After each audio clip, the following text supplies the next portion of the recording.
Hello and most welcome to 1432. We'll continue the exploration into Rethinking the Inner by Paul Johnston, and I will continue where I took off at 1431.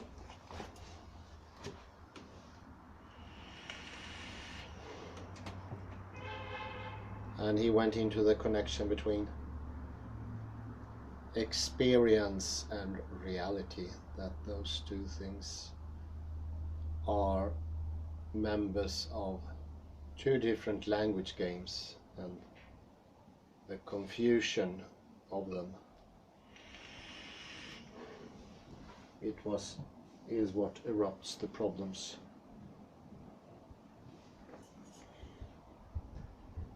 And I think that is resolving or taking away the illusion of the idea of res cogitans and res extensa.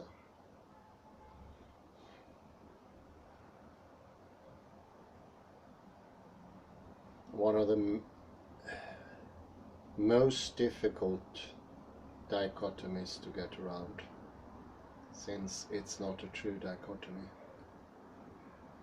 It doesn't refer to something in the world.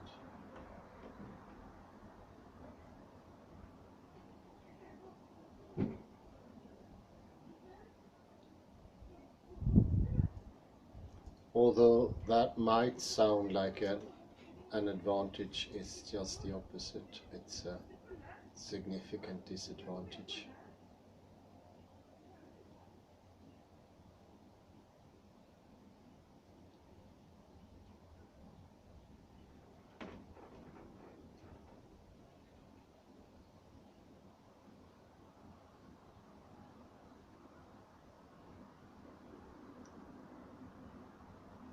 It makes it impossible to go into detail what is existing and see what's wrong, since the dichotomy doesn't refer to something.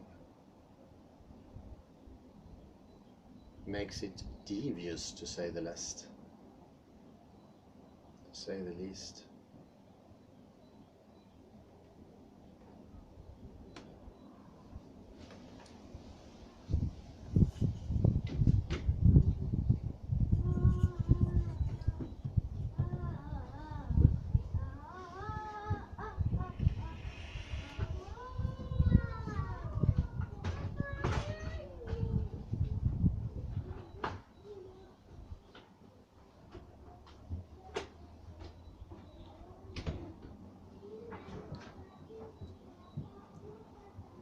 The language game of the psyche or experience is connected to what one actually do, but it has other rules,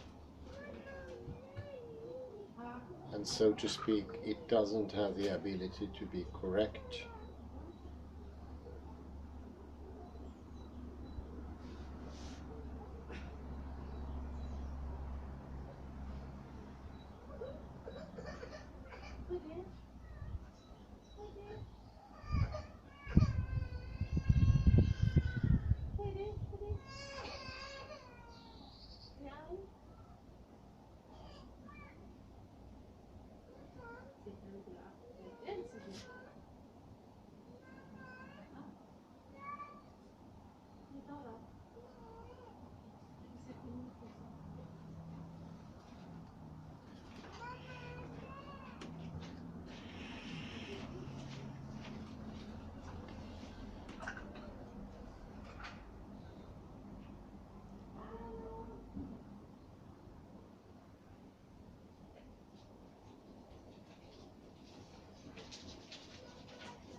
correctness is not a feature of the psychic game.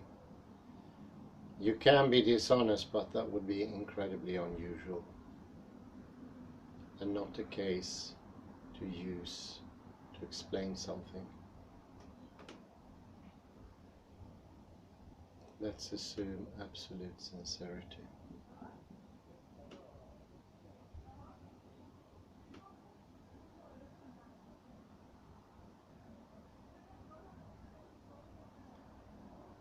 One thing it does is to eradicate the idea of language being with words and thoughts being non-verbal or verbal. It simply doesn't make any sense to say those things.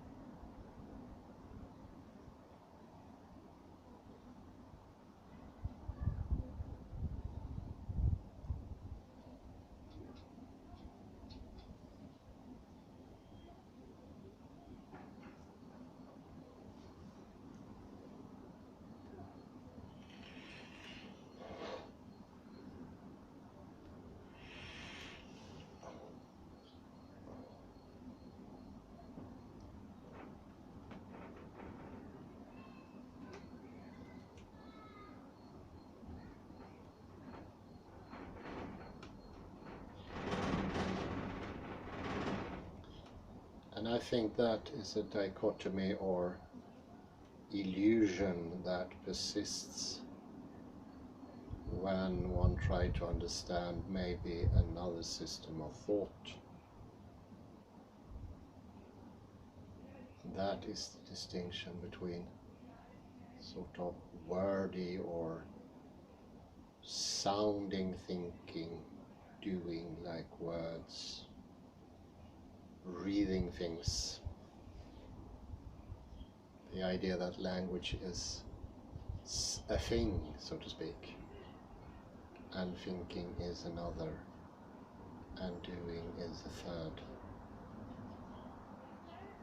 That simply does not hold.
I think it's a persistent thing, and it cannot be argumented against or criticized. It needs to be understood. Therein lies the clue. And this is exactly what Wittgenstein is doing most clearly in his later period. He explains so that you can understand.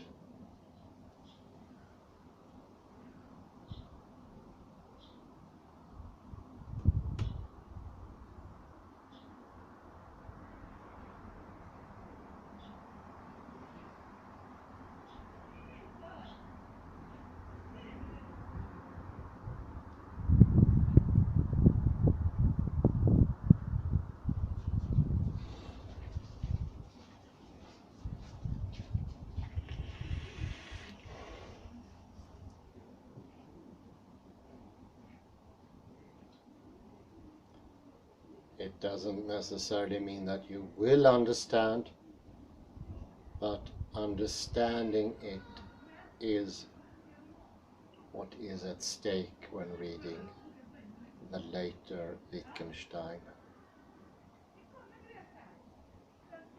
whether it be the philosophical investigation, the brown book or the blue book. Understanding is what he wants to achieve. It's a pedagogical tool, not putting down a new philosophy.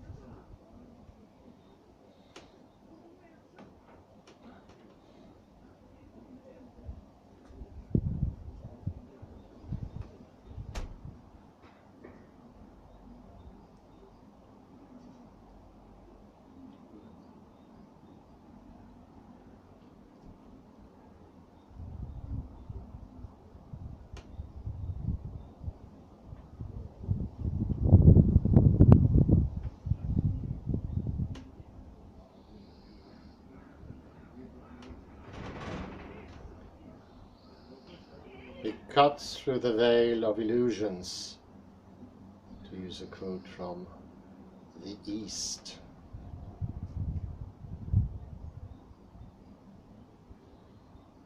But he points to certain important turns of confusion. Not all of them, but a sufficient amount of them are covered in his later writings, so as you can recover your skill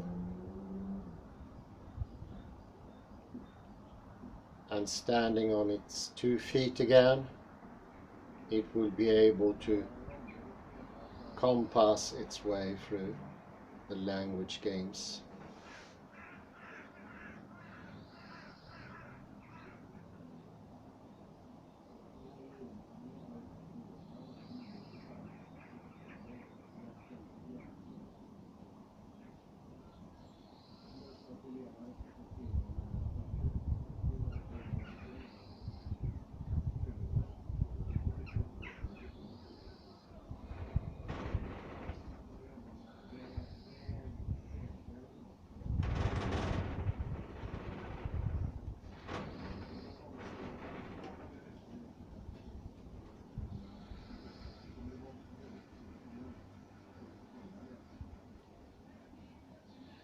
So looking at the language game or the psyche, it has nothing to do with whether the psyche is in words or objects or action. The important feature, it's a game.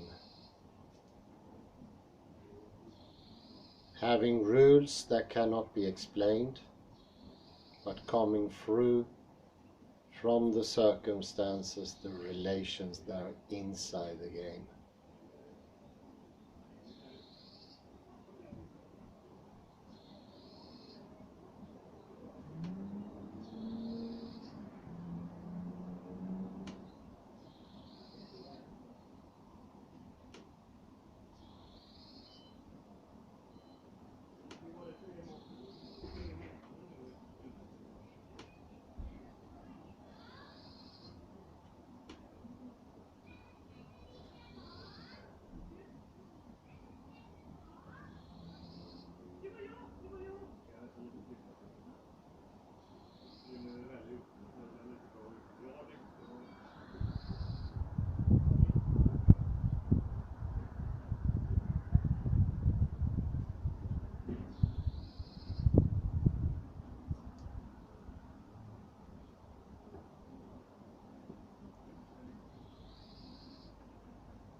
very helpful here is to safely having understood what affordances are.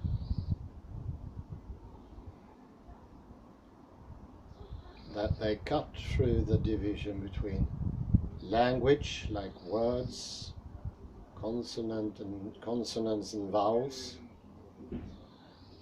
and obliterates that predicate of being of language, that is, of consonants and vowels, and why not scriptures and distances between what we presume to be words, and so on and so on. And most important also to address the idea of language going linearly from the left to the right or vice versa.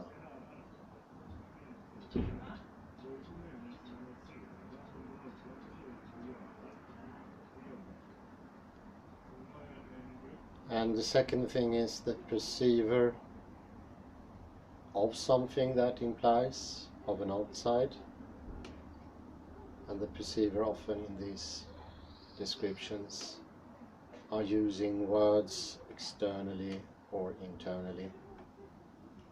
That is putting one riddle within another. What are words? Doesn't make any sense to speak of them.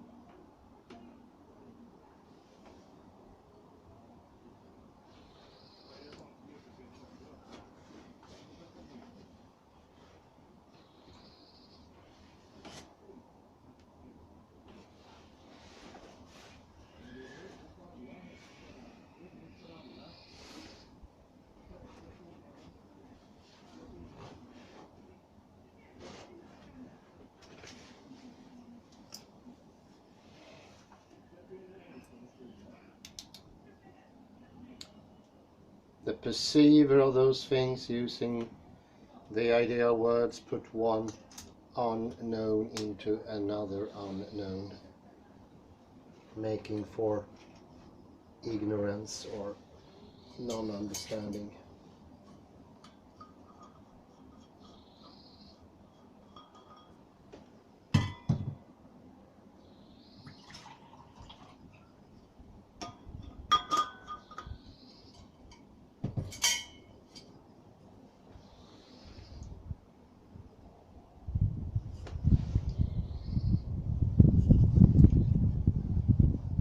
And then we have the world out there.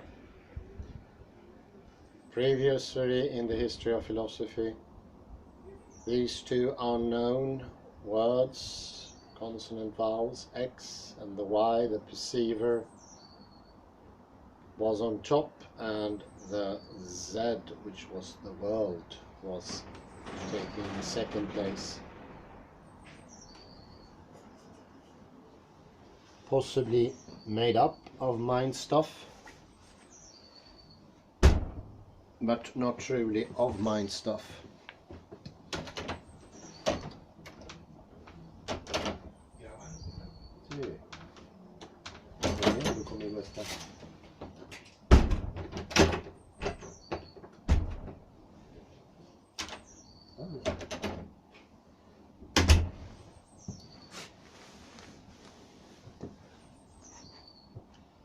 Not strictly of mind stuff. That was later reversed and replaced of the even more ludicrous idea of unknowns, keeping the perception idea and the perceiver, but placing it hierarchically lower than the outside, later termed matter.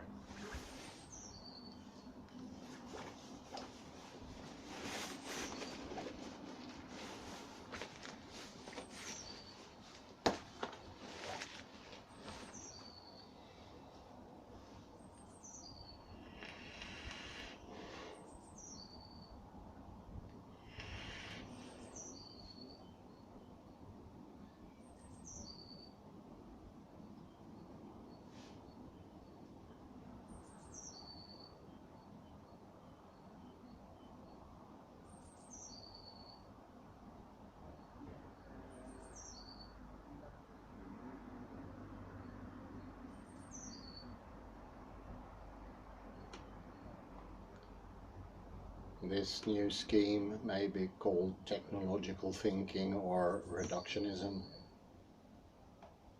Things were to be explained in matter, the scene.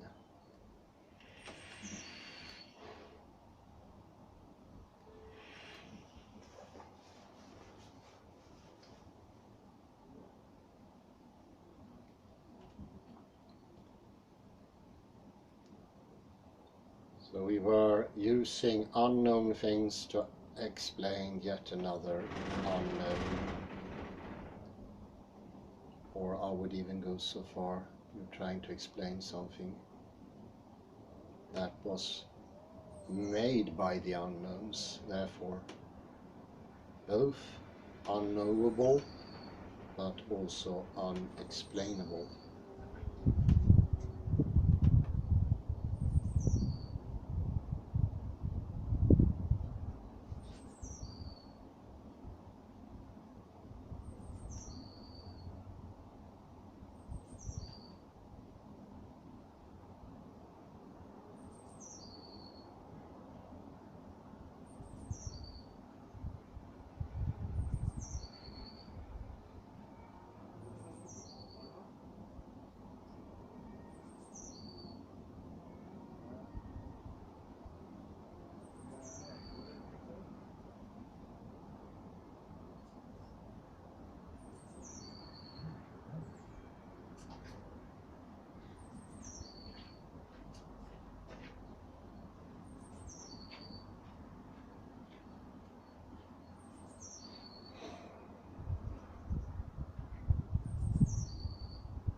So unsolvable riddles within unsolvable riddles, constructing or creating a problem that did not stem from something that was really answerable. A bit of nonsense, as Wittgenstein would have it.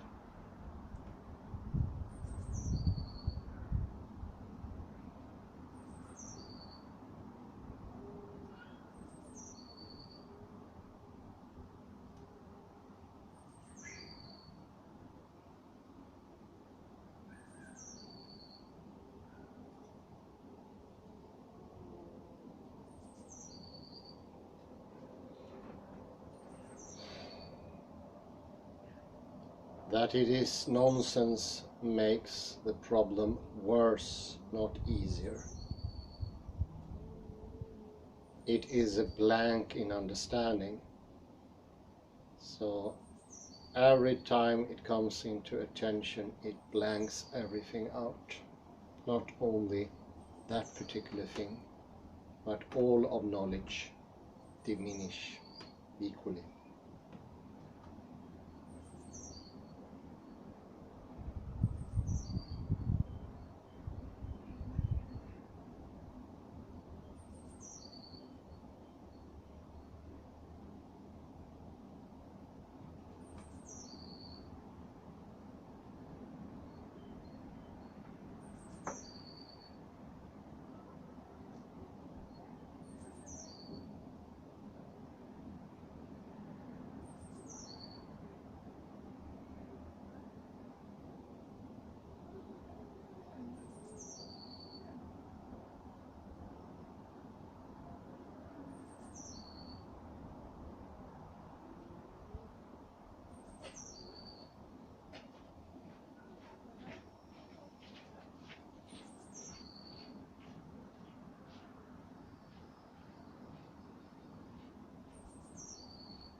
To sum those understandings up, it doesn't make sense to say that words, probably constituted by the errors of the Greeks, inventing vowels, inventing spaces between the words, all those things sort of points to they were suffering from some sort of weird illusion as well. and somewhere this otherworldly substance of words and meanings came to be. Not as a thing, but a blankness in understanding, a whole area that affected all of understanding. Nothing left outside of misunderstanding.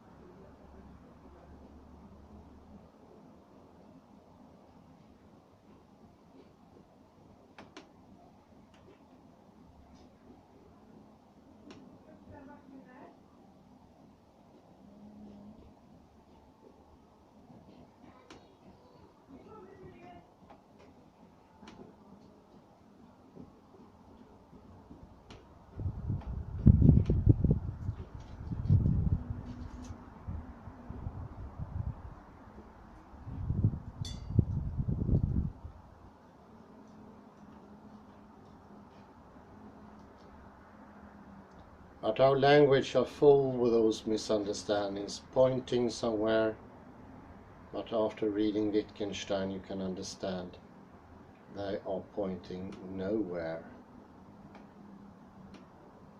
To say that an image means more than 1,000 words does not really mean anything. It assumes a made-up difference between what should supposed to be words and something that is not words, whatever that is, an image.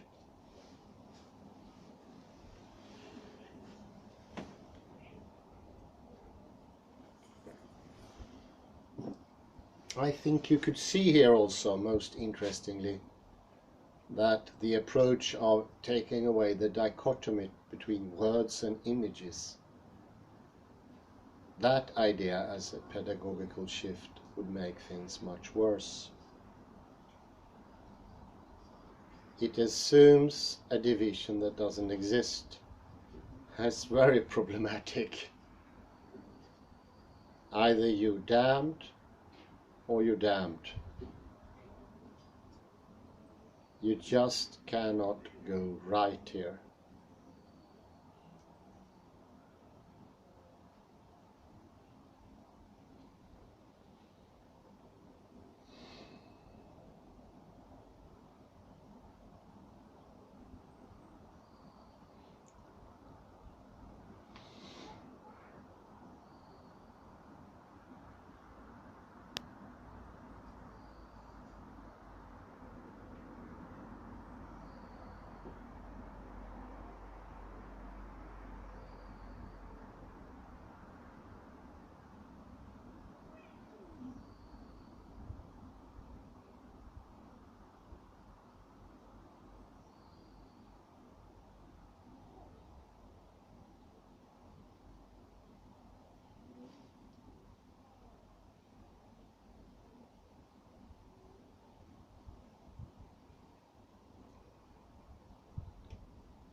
Jacques Derrida is also helpful here.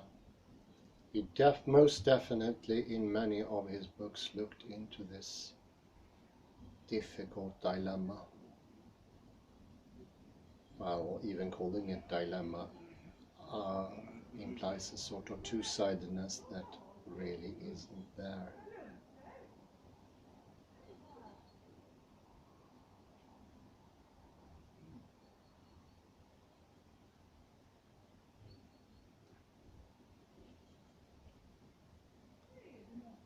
But look at it carefully.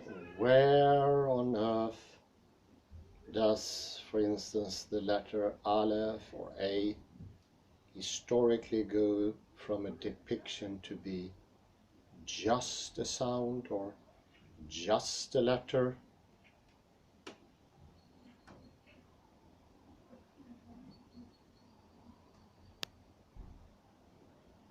And so to speak, detached from its image-like ability?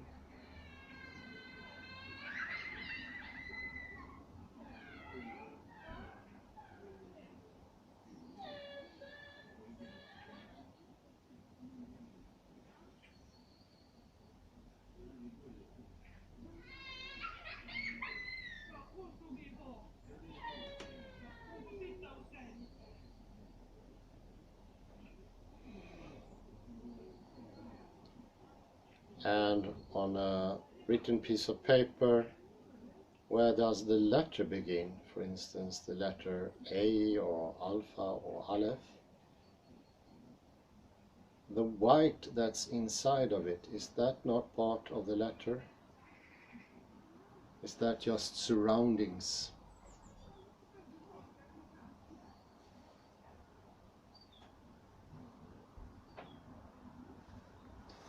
And I think here that you can sort of sense that the Greek of antiquity made a similar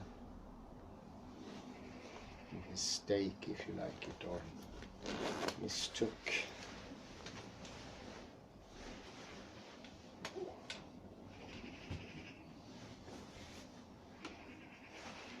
I think maybe it's better to see it as a way of not doing something correctly or badly.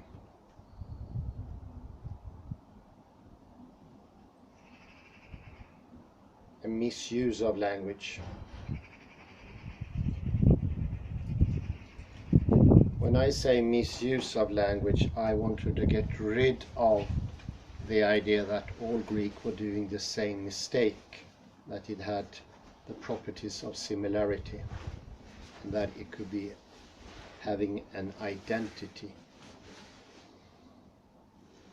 This mistake is not of that nature at all. Doesn't have a nature as the problem the bicycle tire has a hole.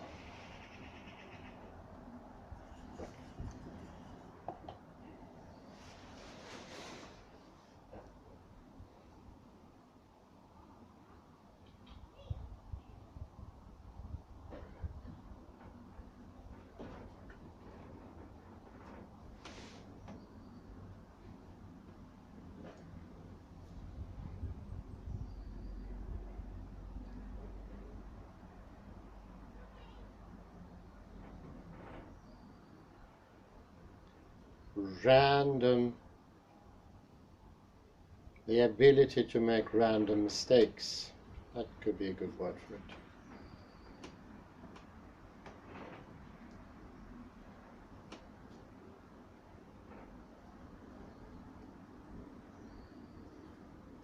Or a whole culture, including how they lived and their surrounding things. Can only call it affordances because establishing the inside of the Greek together with the outside is already assuming the mistake.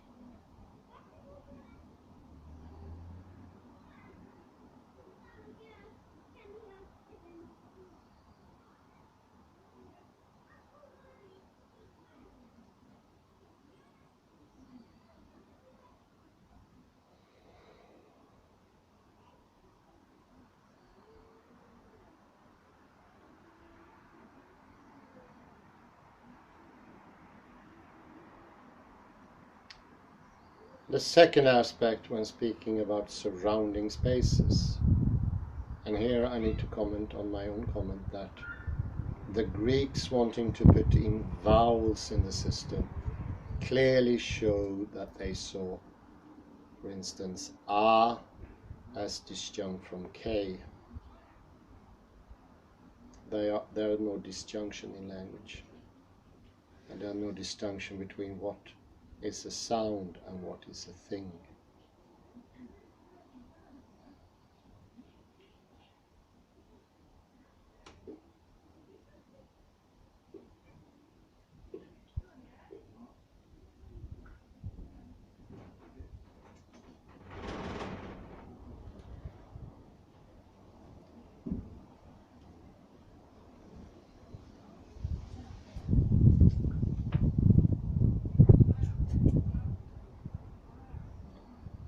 The assumption of Steven Pinker, the linguist and philosopher,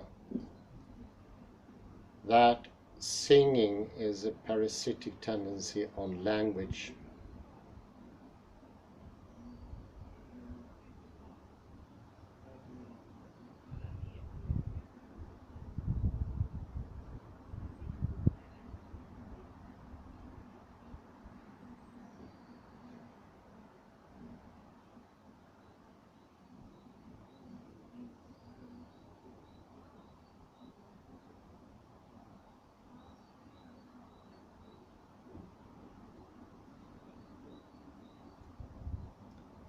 it shows indirectly that he has some sort of weird conception of what he calls language.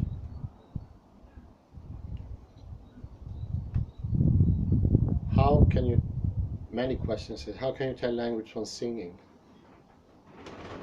At what point does, hey, how are you doing? I hope you are fine. How does that turn into, hey, I hope you are fine? And then finally into something more concrete, if we were to follow a person like Steven Pinker. It's a grand mistake.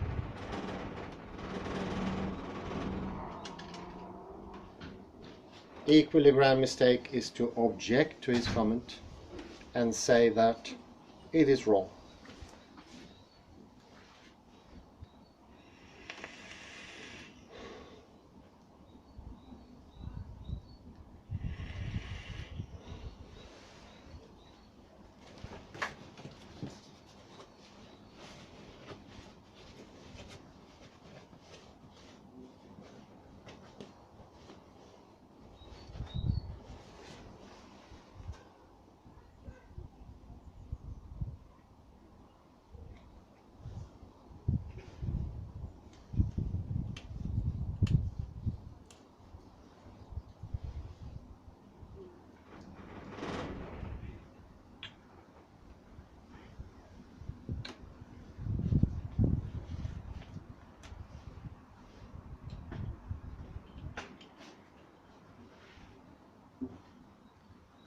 But obviously in Steven Pinker there is a sort of noticeable tendency to think that there is such a thing as language, and that it could be discerned and evaluated and understood in a clear manner, so as one could pinpoint a thing that is pure language and something that is singing, but going even further,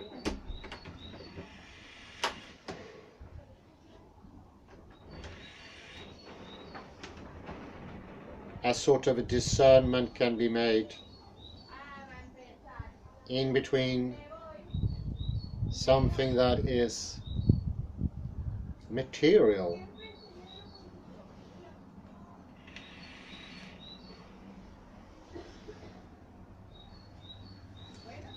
and more sound-like.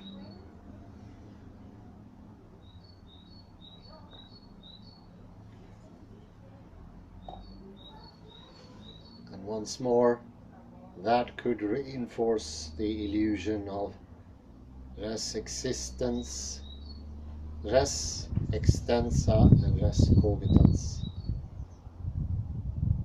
The absolute illicit division.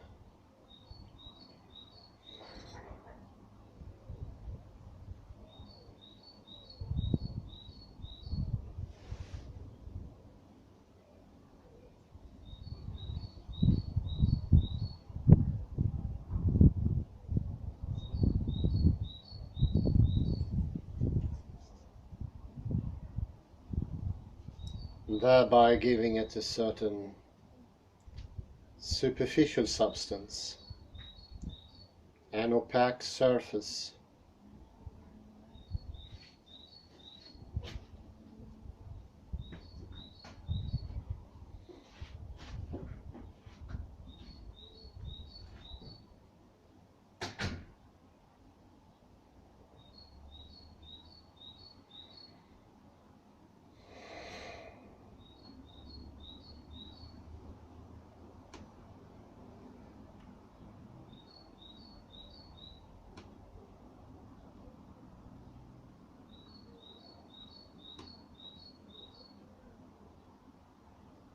This has certain similarities to the examples from Stephen M. Rosen of a line and a square, and using those tools to construct dimensions or depth.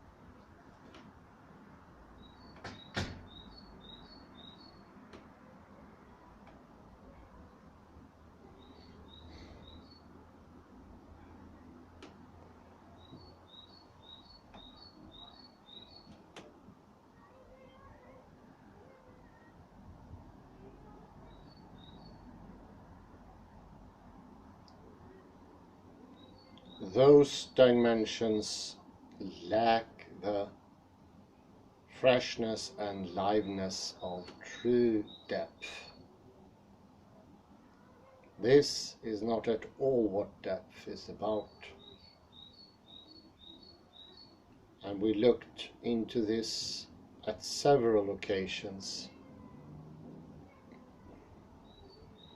And more we have come to the understanding of that mistake, of that illicit, unlawful move.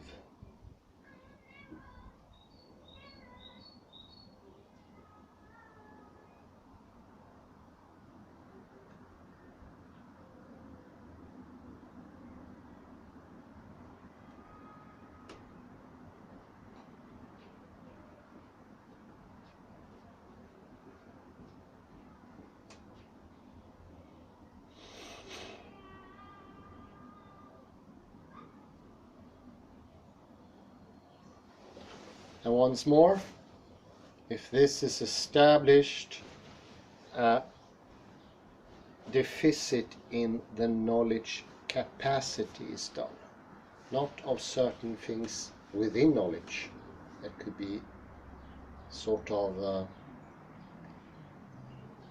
fixed or corrected. No, it's the knowing itself.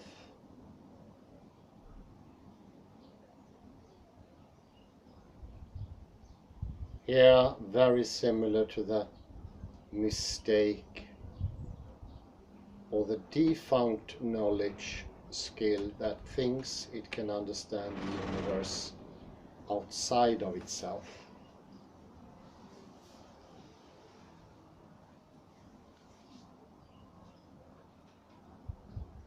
Somewhere on having the mistake thinking that thinking is disconnected from what's inside the universe, of a different type altogether. Res cogitans.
So the cosmological fallacy could possibly be expressed like this. I think that thinking, especially thinking without words, is different from what's inside the words or surrounds them. Therefore, I can think outside of the universe. I think I've gained something by having that intention, but it's just the opposite. It simply doesn't make any sense at all. It's not against the law to think out of the universe. It is not that it doesn't yield correct mathematical or physiological results. It simply doesn't make any sense whatsoever.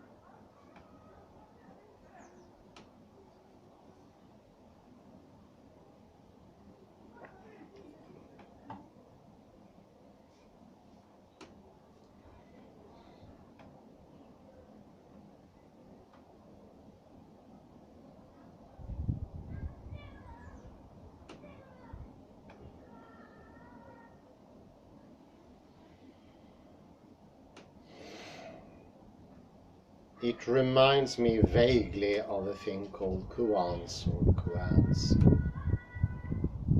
from Zen in Vietnam, China, Korea and Japan. Chan Buddhism in China. Those koans are illogical riddles.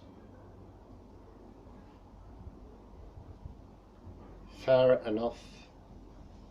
But I would point out there are completely koan-like things, possibly even worse, within our own thinking systems.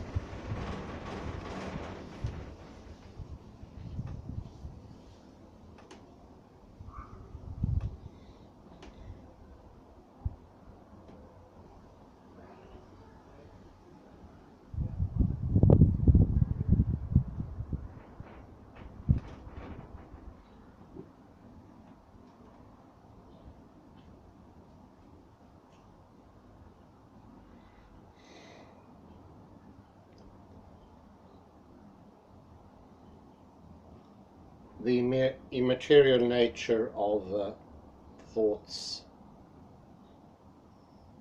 is possibly a good thing to say, but that also can reinforce the problem by bringing in the word matter. And to say that matter and thinking is the same thing could either help the problem or make it much worse. So you see here, this is a genuine problem.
Another way of approaching this difficulty is to look into words when they are pronounced. I think almost everyone on this, at least in the Western Hemisphere, has thought about words and think they have a proper start and a proper end, and even to the extent that the consonants are somehow not connected to the vowels, and they could be separated.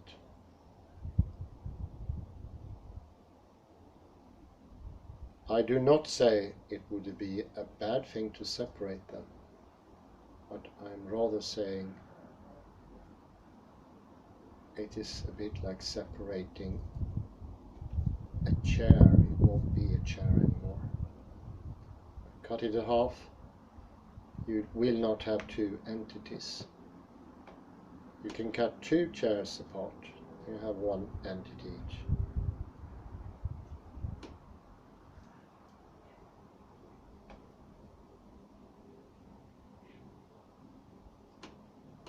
Words, language, sounds don't have a specific quality that discerns them from, let's say, a piece of wood or a rat or the whole universe.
So we have a whole dilemma in Western philosophy. The two substance idea is rotten underneath. Putting the two substances together will make it worse. Separating them even so. And criticize them worst of all. Saying that they are bad does make 0.00 sense. Once more, those who object to dualism should be flogged.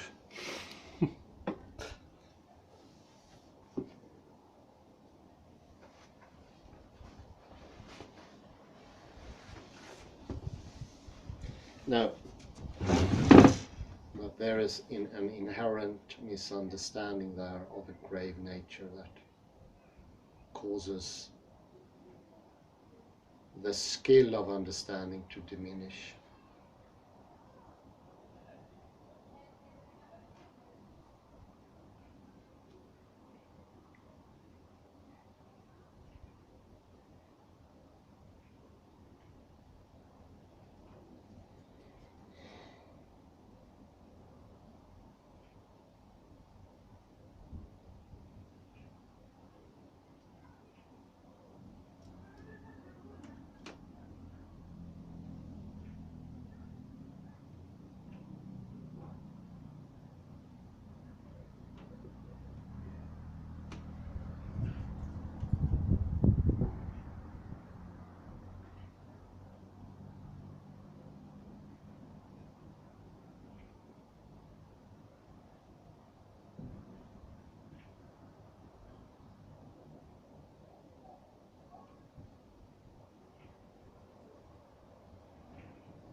Affordances is a very grand step.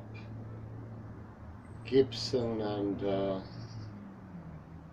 his successor Tony Shimiro shows that we need a wider and bigger scope to understand things within artificial intelligence, science of cognition, neurology, psychology. Self, psyche, matter, outside, inside are not really good depictions. They are remnants of mistakes from olden days. And using those things will reinforce the mistakes done earlier on.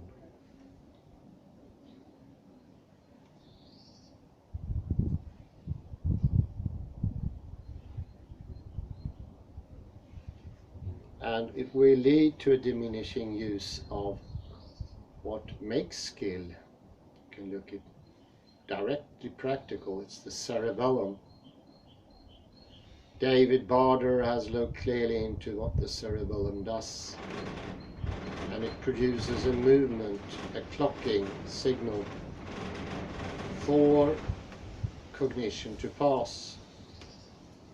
And it makes no sense at all to say there is a cognition of something. How on earth would that work? Where did that outside come from? And how can it be disjunct to us? And what is the distance of that outsideness? How far is it from us?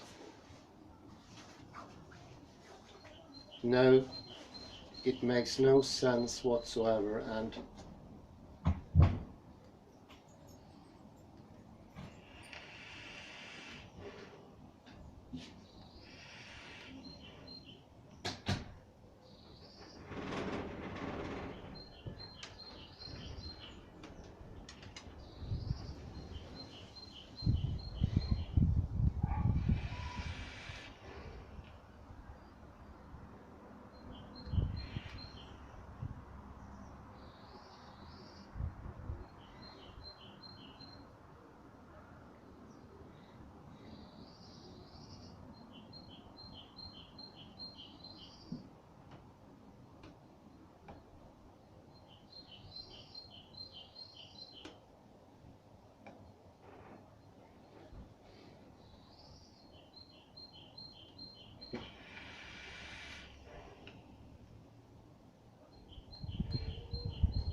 It's even gone so far as the outside having its own history of causally connected things that do their own thing.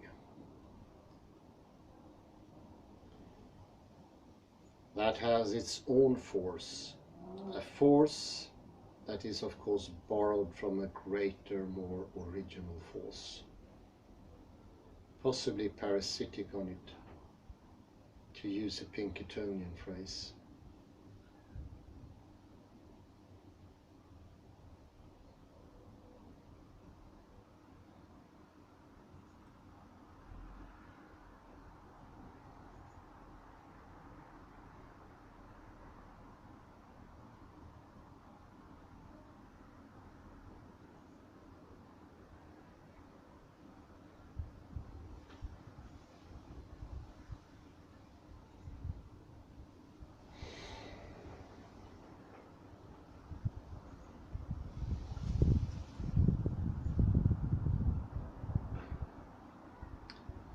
It's a sort of a blockage.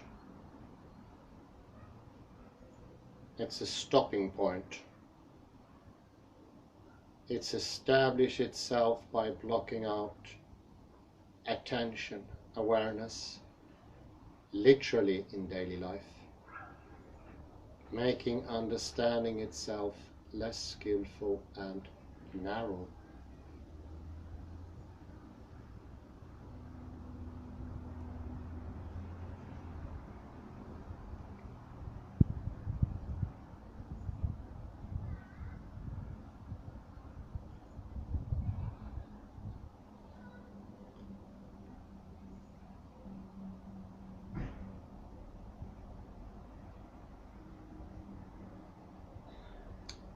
This is one of the reasons why this narrowing down can be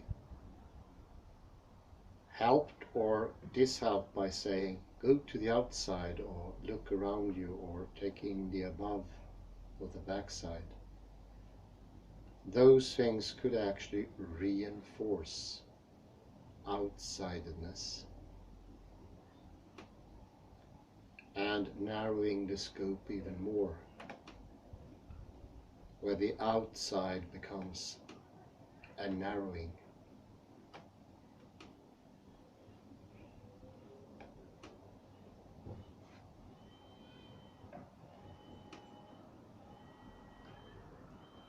There are no safe words to guide a pupil to understanding.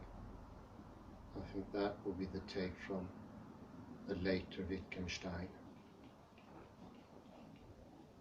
Many of his terms can actually add to the confusion rather than help them.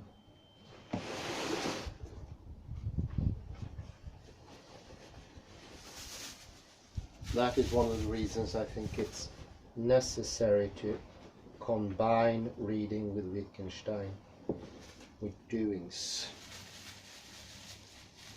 with the development, literally trying to bring in one's action in a more healthy way. Sorry, I'm just going to have a bite here, low sugar.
I think this double-sided nature of the later Wittgenstein is telling of what truth is.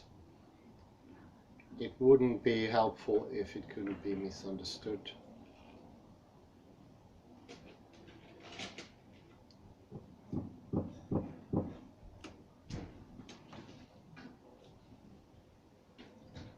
The clarity of ordinary word language is not there simply. Therefore, the help in the book, for instance, philosophical investigations, can from that perspective be misunderstood.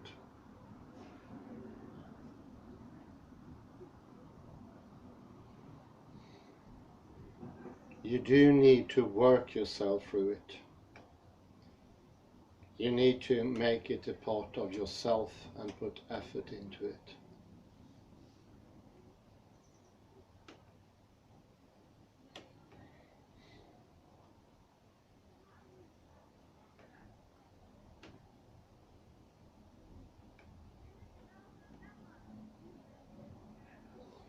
I'm supposed to read something from the book. It's a rather long summary here.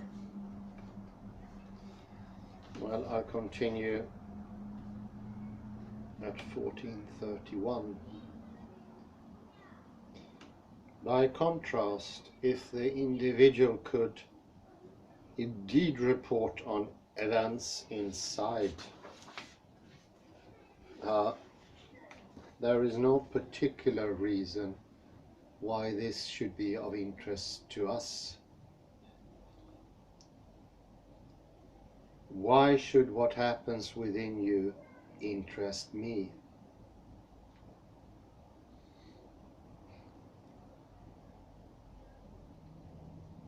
And I just need to comment here.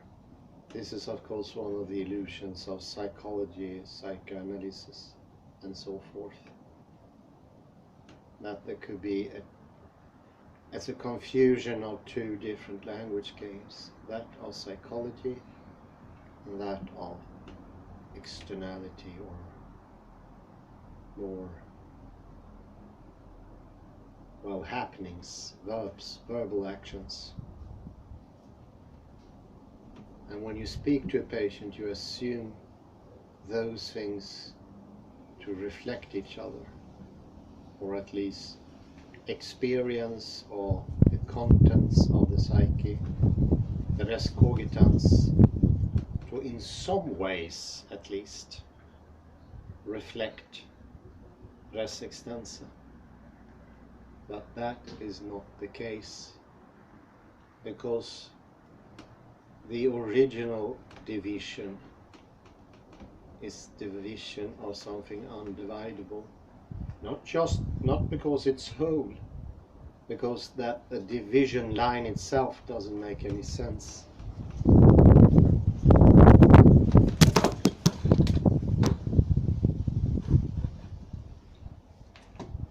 It's like dividing water plus words.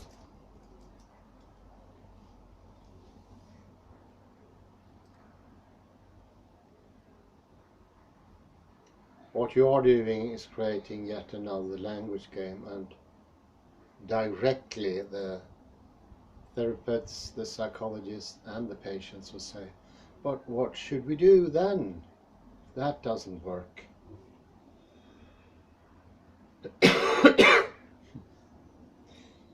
Well, that's an illicit question. A plumber that doesn't know plumbing can't ask that question, how should I do plumbing if I don't know how? That's sort of that question, but infinitely worse.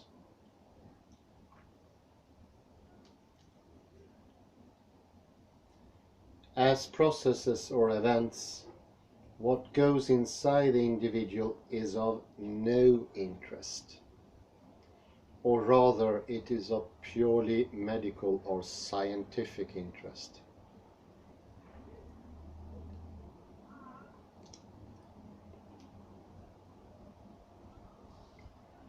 On the other hand, if someone tells us, I was thinking about my friend N. This is interesting because it tells us something about the person concerned. Do you get it? The huge difference between those two sentences. And I think there is no psychologist, therapist, or psychiatrist who would be able to tell that difference. Or they would say that's a difference of degree or something of the sort. Thereby showing that that misunderstanding is part of themselves.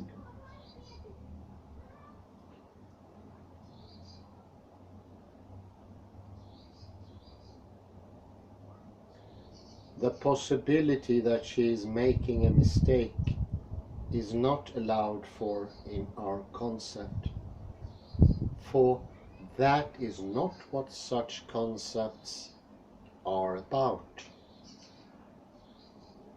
So mistake cannot be made here. It doesn't make sense to speak of mistake, and that is a very important clue of understanding this. No mistakes doesn't mean that, oh, we've shown this is faithful. It's simply, it's much more, it doesn't, I went to the toilet, I made a mistake, and I went to the kitchen. It's but worse. That could happen, but here, a mistake cannot happen. It doesn't contain the aspect of making a mistake.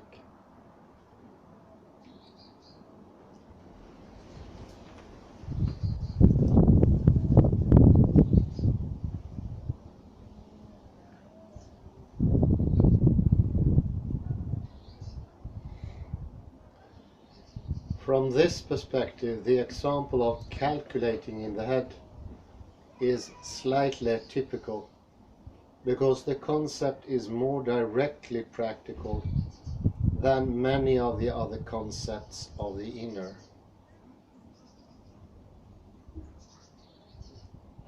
This, of course, is one reason why it is such a good example for the fact that its consequences are what matters to us, makes it easier to approach it in a less prejudiced manner.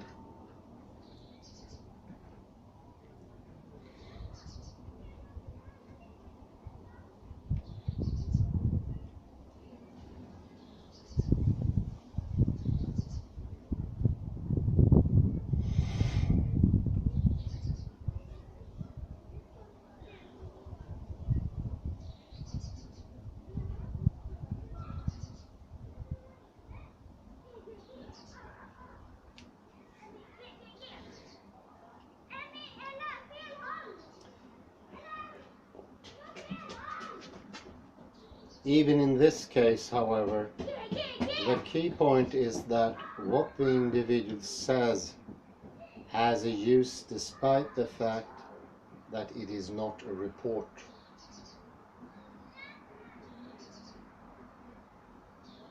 What matters is not that the individual accurately reproduce an inner process, but that her mental arithmetic prove itself.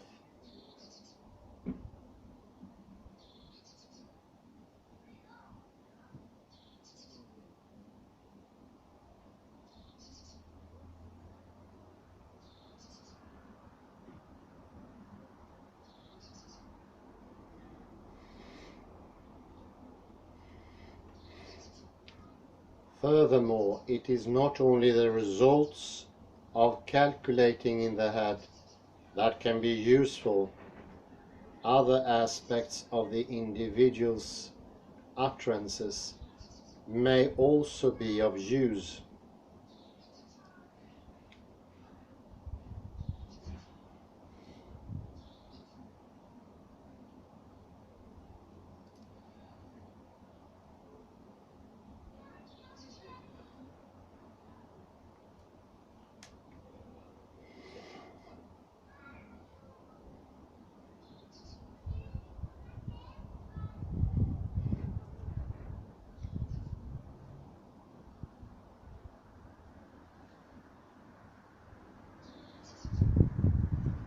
For example, when the individual offers an account of stages she went through in doing a sum in her head, this may tell us something about her mathematical competence.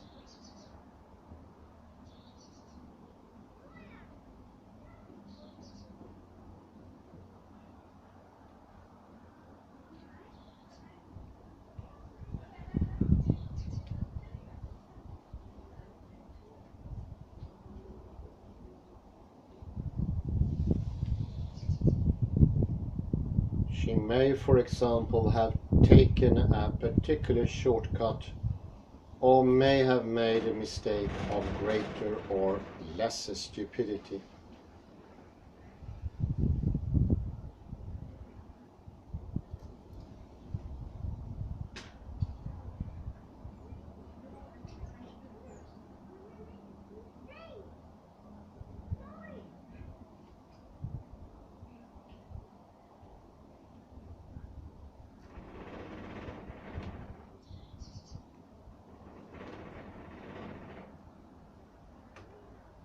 The account has a use quite independently of whether or not it accurately reproduces some supposed inner event.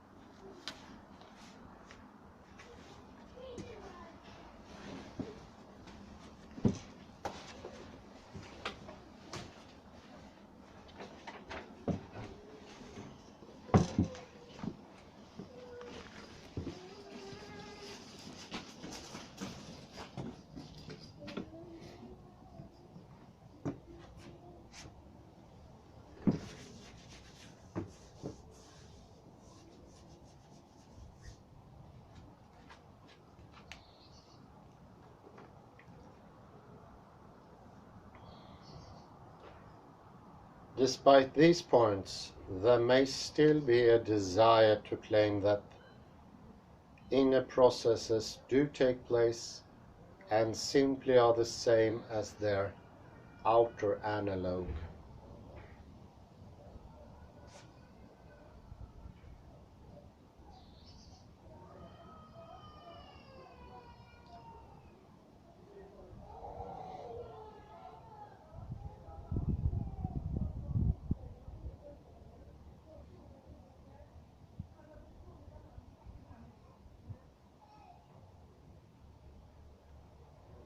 For example, in the case of calculating in the head, one may still want to say that it is just the same process as calculating on paper.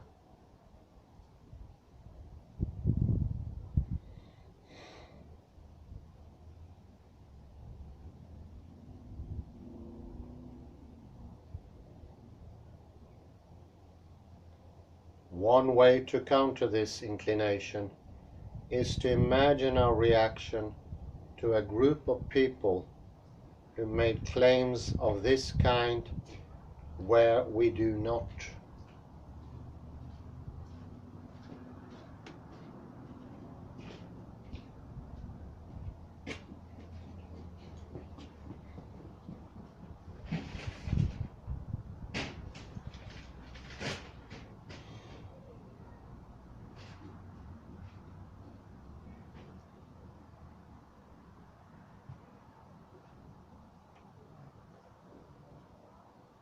Suppose, for example, that a group of people claim that they could take their pulses mentally.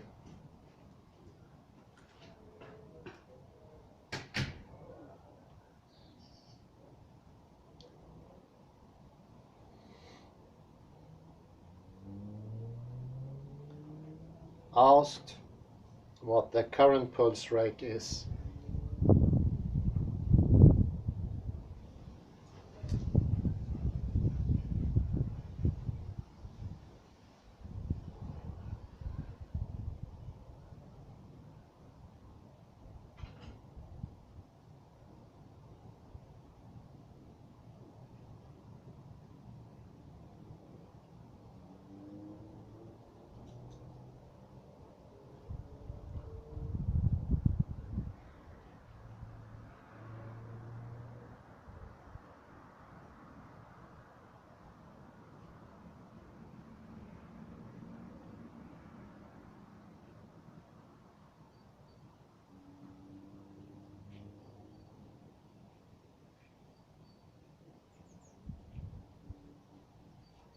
They concentrate for a minute or two and then give the correct answer. They say they do exactly the same thing in their heads as we do outwardly. And indeed, they employ the same, and this is important, terminology as we do. That is, they say, I am looking for my pulse.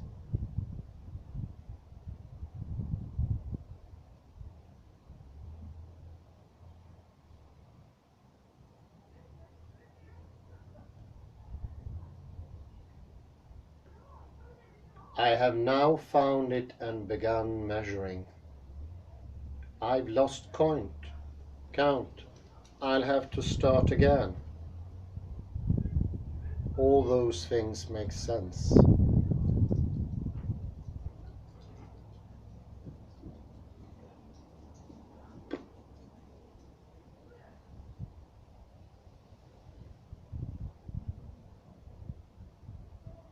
So what should we make of these claims?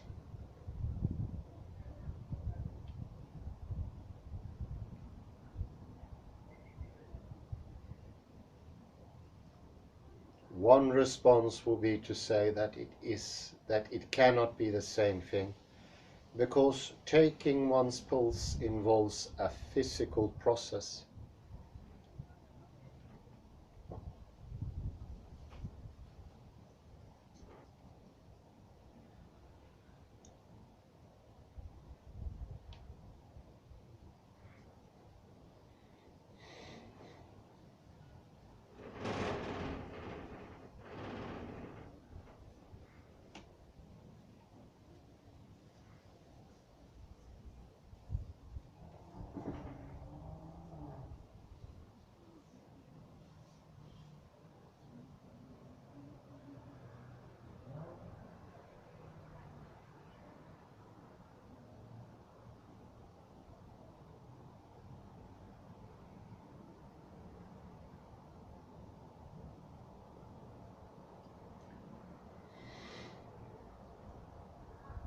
However, calculating also involves a physical process.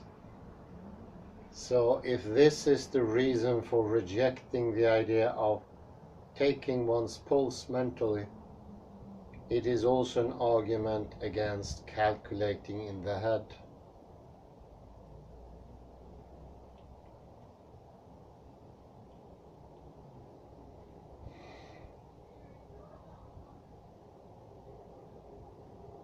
So what conclusion should we reach?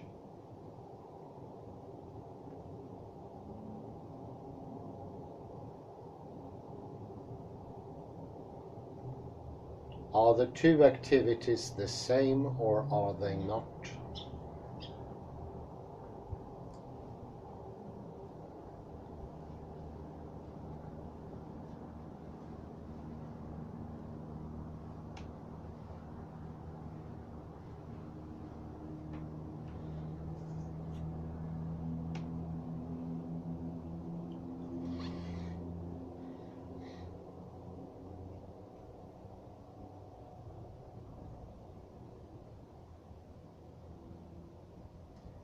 As Wittgenstein says in Philosophical Investigations,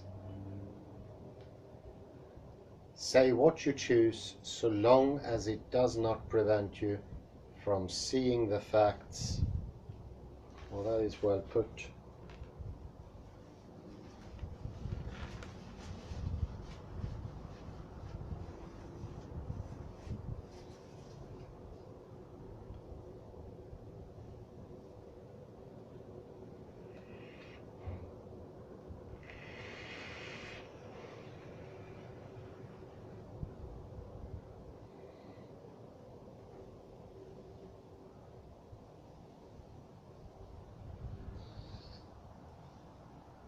Another way to undermine the notion of a specific inner process is to note that there is no guarantee that different people will say the same thing.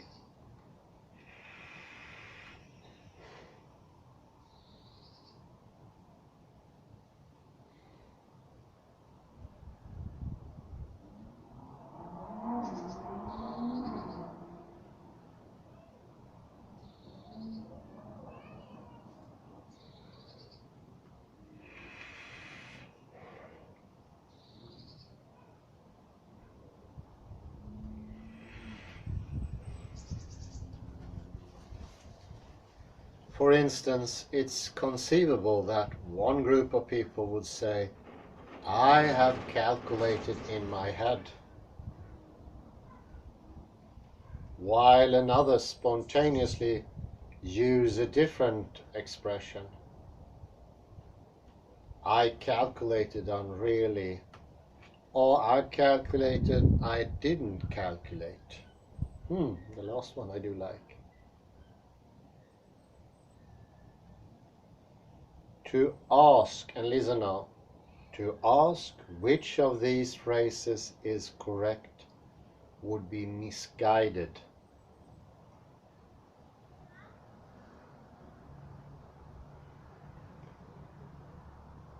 For the question as to whether all these people do the same thing and have the same experiences is answered not by looking for processes behind the utterances, but by looking at the utterances themselves.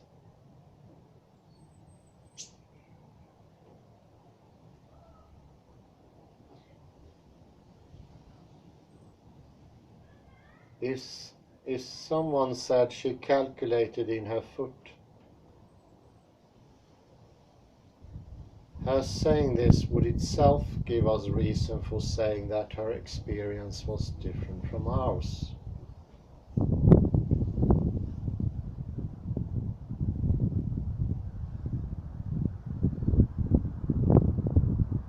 Similarly, if her account of her mental arithmetic had the form AMN and therefore 340, we should certainly have doubts about saying that she was calculating.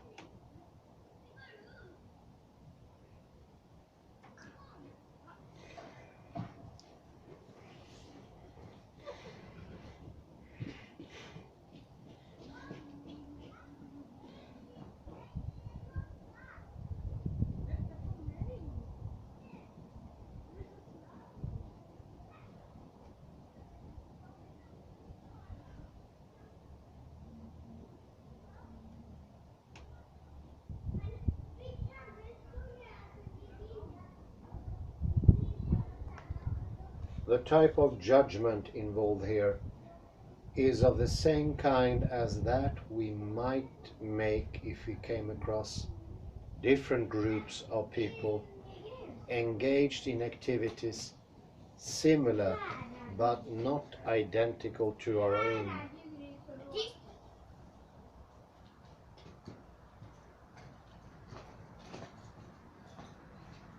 Suppose, for instance, we came across two groups of people who played chess-like games.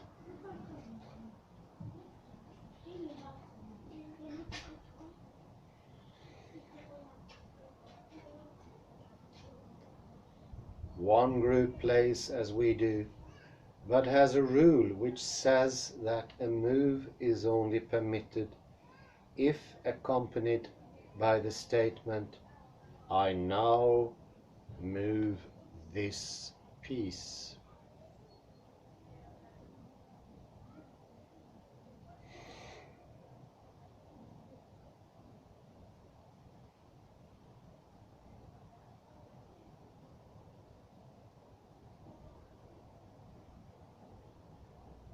The other group plays as we do, but rejects what we would otherwise call good moves if the pattern created by the move is aesthetically unpleasing.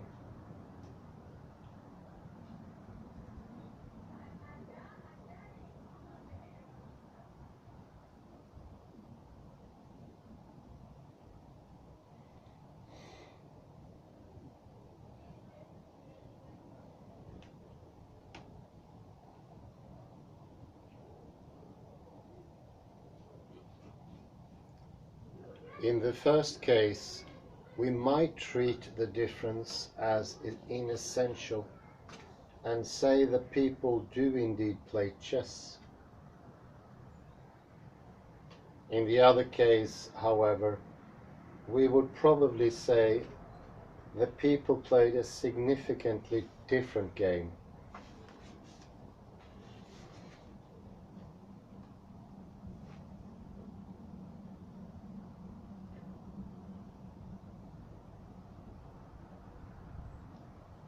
Similarly, if someone claimed to calculate unreally rather than in the head, we might treat this difference as insignificant. On the other hand, if she talked about testing numbers until one felt right, we might object to calling this calculating, even if it infallibly generated the right number. That is a very pertinent question to ask.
There are many important questions popping up here.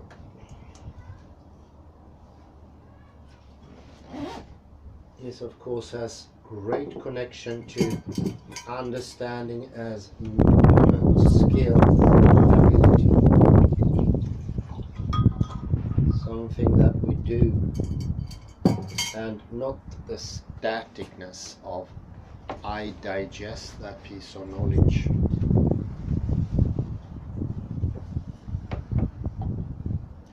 I wrinkle my forehead, I tense my shoulder, and I cramp. I need to understand this by tensing. Well, you do the opposite to understanding that. You need to get into a new movement, and it takes time. The impatience of the new academia, I think it's a gallant example of that. Instant understanding, which seems like a gift when it's actually is pure poison. Knowledge is what we live. Knowledge is what makes us immortal.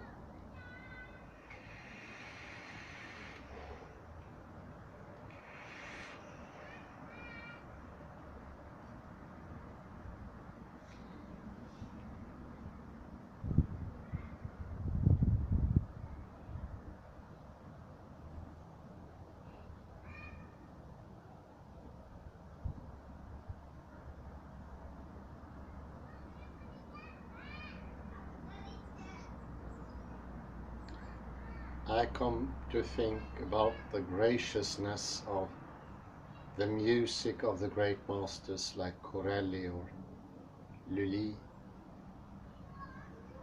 and compare them to the staccato or fragmented music of today, the hip-hop and the rap. And the hip-hop and the rap has the idea that messages is in something they think is words. and thereby mispronouncing the words in an effort to make them clearer and for their meaning to get through. And in this new era, the tones, the melodies, the intricacies of Corelli or Lully carry just aesthetic, which is completely, or sometimes the modern day ignorance is just beyond belief.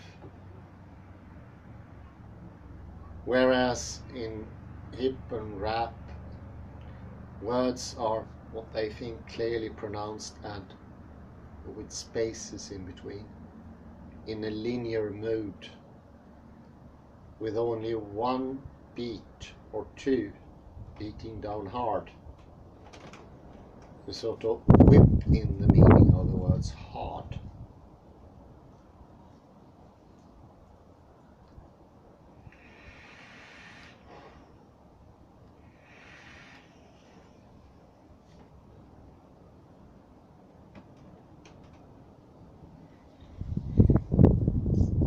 I know that these modern rappers are wearing chains and silly hairs and colored costumes.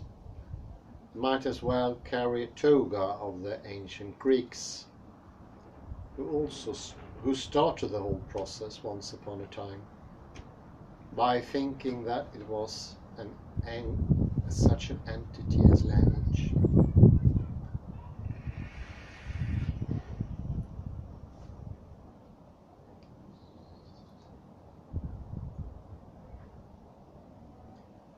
At some instance they took sound things about language, like they speak another language than we, or what language does he over there speak? He looks like he's coming from a foreign place. Those questions make sense. But the question, what language do I speak, doesn't make any sense, other than in a very particular circumstance.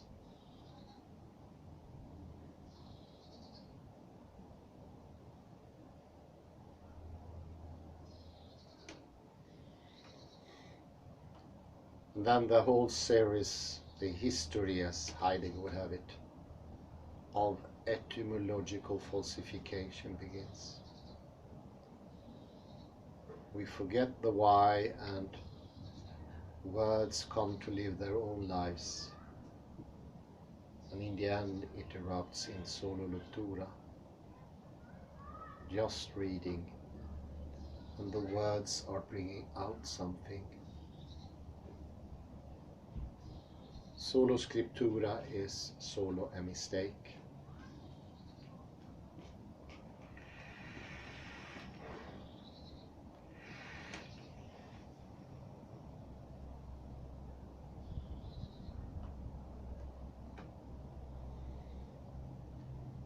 It's not to be supplemented by something else. It's a mistake established and very hard to eradicate.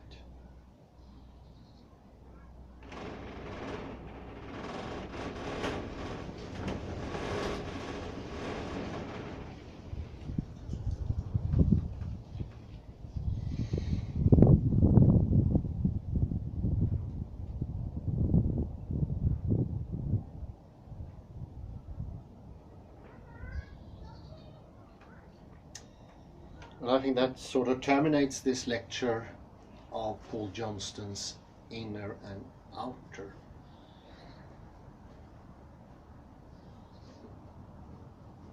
Yes, the title could in itself be misleading, and it is potentially misleading. But once you start reading it, you come to an understanding what on earth is inner and what on earth is outer.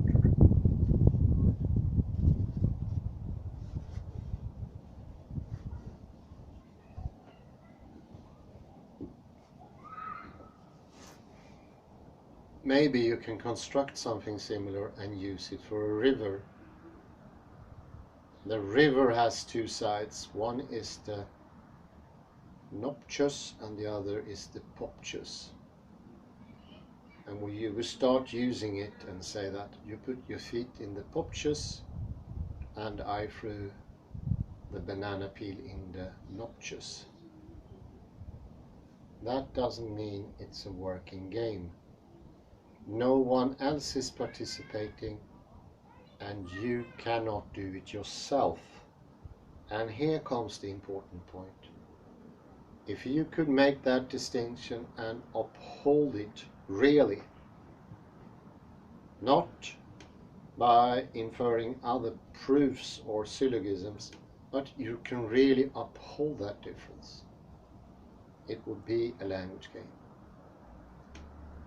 But I bet you wouldn't really be able to. And listen careful, there are no logical laws that hinders it, but it is incredibly improbable that it would happen.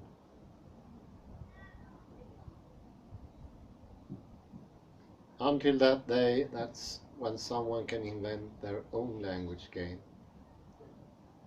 We just have to assume that it's incredibly hard.